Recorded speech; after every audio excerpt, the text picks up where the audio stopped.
Hey guys, in this video we're going to be checking out the Hasbro Marvel Legends Spider-Man Homecoming Wave, Marvel's Vulture, and we're also going to attach the wings from all the figures that we've been looking at.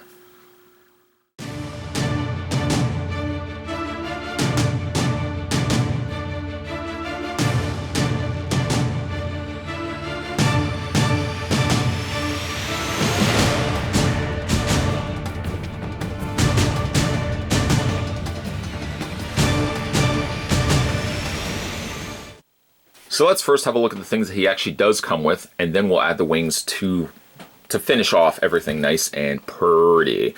First thing, he comes with the backpack where the wings are going to be attached to the sides. I'll show you that how that works first, but some really nice detailing. Well, I mean, we've seen the colors before. There's nothing new here, except for some nice coloring that they've added down below here. I guess the turbine thrust of what's propelling him is coloring the bottom portion of the backpack really nicely with some purples in a gradient that turns into a brighter blue. You've got your hinges on either side, your wings will attach again to those, and you've got a little clip here that's going to go to his back. Even though this part is going to be attached to him, I like that they didn't skimp on the sculpting on the interior of the backpack. I keep calling it the backpack, but that's essentially what it is for the time being. So you're going to take this, and when we're all ready, this is going to attach to his back. And you can see how everything kind of sits very conformed to his torso. One of the other things as well that he comes with, which doesn't look as interesting just yet, not until of course we start adding components, but he does also come with the stand for his backpack, or for the wings when everything is finished and said and done.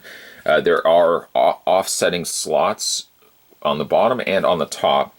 You just slide it right down into that, and it holds it very nicely. And again, this will look a lot more impressive when we start adding stuff to this. It looks a little boring. It kind of looks like a shield in the time being, but I assure you it's going to get a little bit more impressive later. Let's not get ahead of ourselves though. Let's look at Vulture here, which really looks good. So disappointed with the basic Vulture. Done a review of that. If you haven't had a chance to check that out, go have a look at it. Not yet though.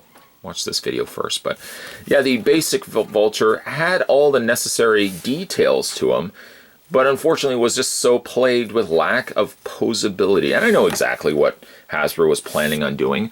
Why would they release a more posable version of Vulture in the basic class of figures? Because then why would anybody then want to venture and buy a figure that's about $10 more? The basic class figures run you about $12 to $14. Marvel Legends, on the other hand, will run you about $24 to $30, depending on where you find them. $30? Yeah, I know.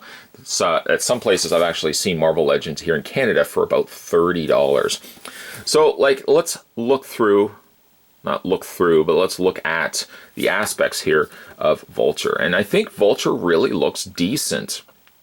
Of course, when it comes to Spider-Man movies, they always have to give the villains a more modern take.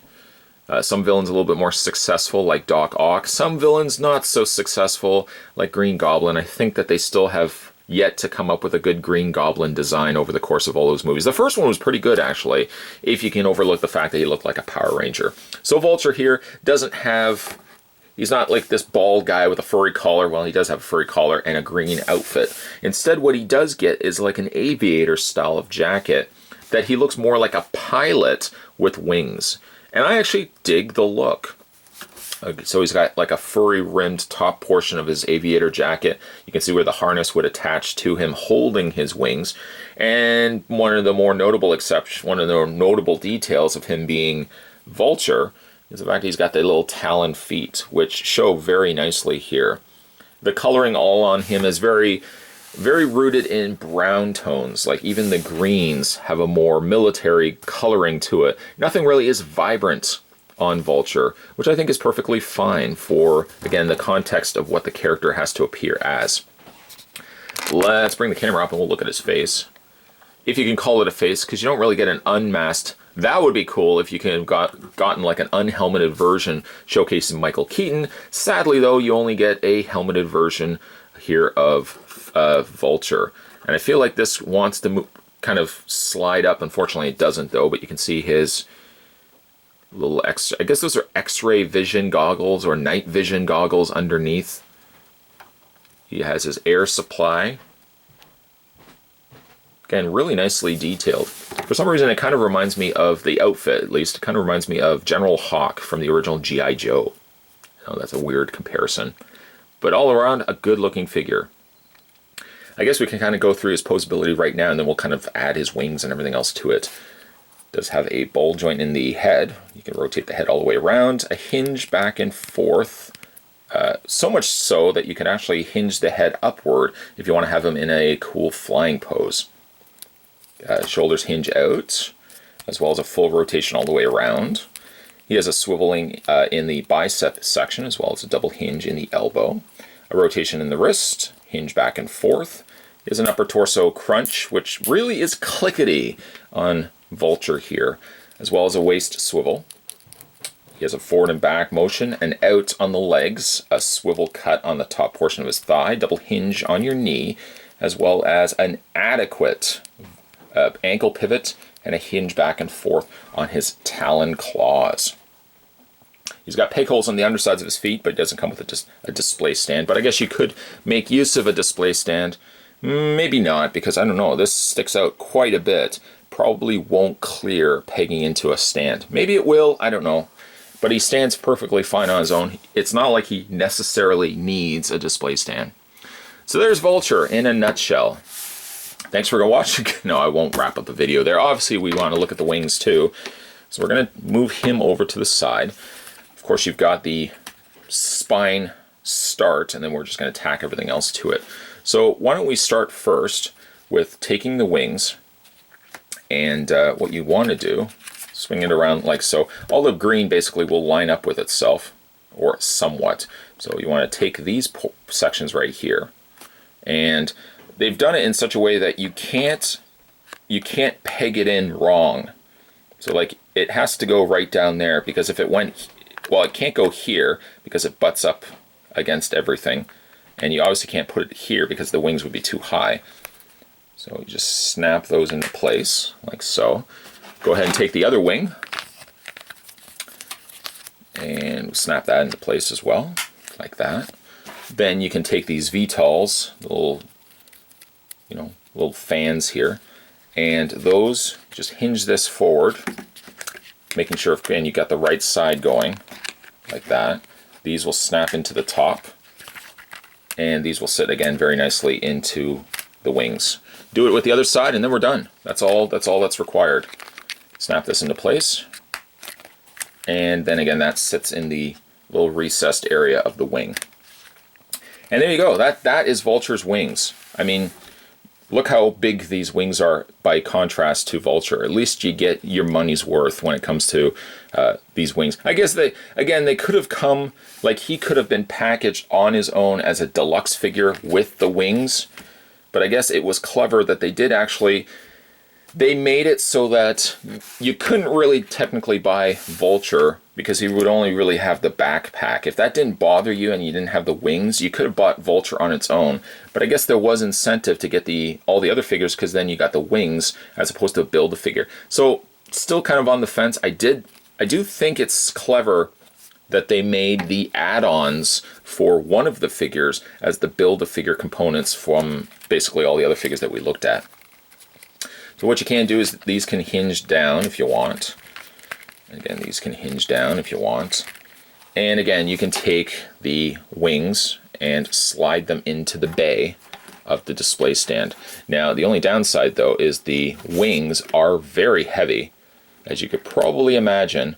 So you have to do a little bit of finagling to get them to properly stand. Or what you can also do, too, is swing these wings around, offset the fact that so you've got your little stand on the front there, should hold the wings perfectly fine.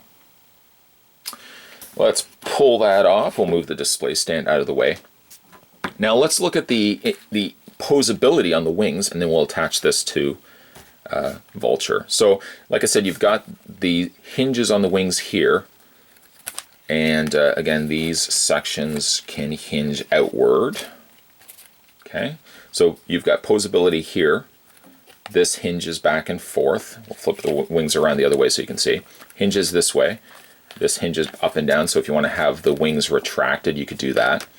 And these, again, hinge outward with a little spin action going there, and these propellers also rotate too. So you got a lot going for these wings. They're not just, you know, here is a rigid piece of plastic.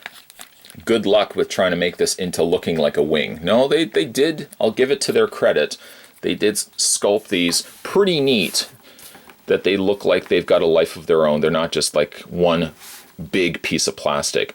The thing I will notice though with the wings is not necessarily the wings themselves, but for Vulture, is that his thighs. His thighs, I would imagine, with all the weight of these wings being now added to his back, I could see these becoming a little loose. In fact, getting him to properly stand, maybe I might even need a display stand to get him to properly stand, but you arch him enough back, he seems to offset the weight. His very heavy backpack here seems to offset the weight pretty good. Vulture, not a bad looking figure. I might even say he is of the top 3 favorite figures in this wave. I'm probably a little biased as well because we've been kind of building the components of him through this whole video, so he's got a lot of extra stuff going on that the other figures didn't necessarily have. Nonetheless, let's run through the other figures in this wave, my top 3 favorites. I would say I think the third favorite in this wave is probably Cosmic Spider-Man. I like the coloring on him. I like this body build as well. I wish they'd make more use of that. I wanted to say that my next favorite might have been Moon Knight. I don't know why. I keep going back to Tombstone. I don't like the squat stockiness of the build that they used for him. But all in all, I'm still... Maybe it's just the sculpt of his face. Maybe I like the coloring that they used. Wish there could have been a little bit more contrast in colors. But I think the head sculpt is really superb on him. So he gets a pass as my second favorite figure from this wave. And this probably is the no surprise, and I guess maybe some people who watch the review are like, why would you pick this guy? I would have to say Spider-Man Homecoming Spider-Man is my favorite from this wave. Granted, he has such unnecessary additional blue that's been added to the webbing portion that it really makes the figure look muddy. But overall, I like the head sculpt, I like the body sculpt, and maybe because it's also, you know, Spider-Man Homecoming. Of course, you know, I kind of have to have a little bit more of a favored opinion to have Spider-Man as part of the top 3. I like the homemade costume. I also like the Moon Knight. My least favorite, I would say, is the Beetle. I just don't like the coloring choices that they went with him. Where Vulture kind of sits in there, well, he's a different breed altogether. You could kind of consider him the build of figure from this wave, even though technically you're really only building the wing portion of it. I kind of put him in a separate category. I might say he could be my favorite figure from this wave, but again, it's a slightly biased opinion because you're adding extra stuff. You're kind of cheating. You're adding extra wings, so thereby I can't really constitute him as my favorite figure. I would say these 3 are my favorites right here. Let me know down below, of the reviews, when you guys have now watched all these reviews, what's your favorite figure from this wave? What would you say is your favorite figure from the Spider-Man Homecoming wave? You like this guy the most? Maybe Tombstone? Let me know down below. In the meantime, today we were wrapping up the reviews. We were finally checking out the build of wings. That's what they were, build of wings for the Spider-Man Homecoming Vulture. He's still a little loose on the top section here. I think I probably will try to get a display stand. If you guys liked this video, certainly hit it with a like. And if you haven't had a chance to subscribe to this channel, what are you waiting for? Click that subscribe button and you won't miss a beat when it comes to future videos going up on this channel. And if you haven't had a chance to watch some of the other Marvel Legends reviews that I've done, there's a Marvel Legends playlist where you can go back and check out the previous waves. Maybe there's a wave that you haven't seen yet. Go back and check the playlist out, and then you won't miss out on those older videos. As always, guys, thanks for watching. I'll see you next time.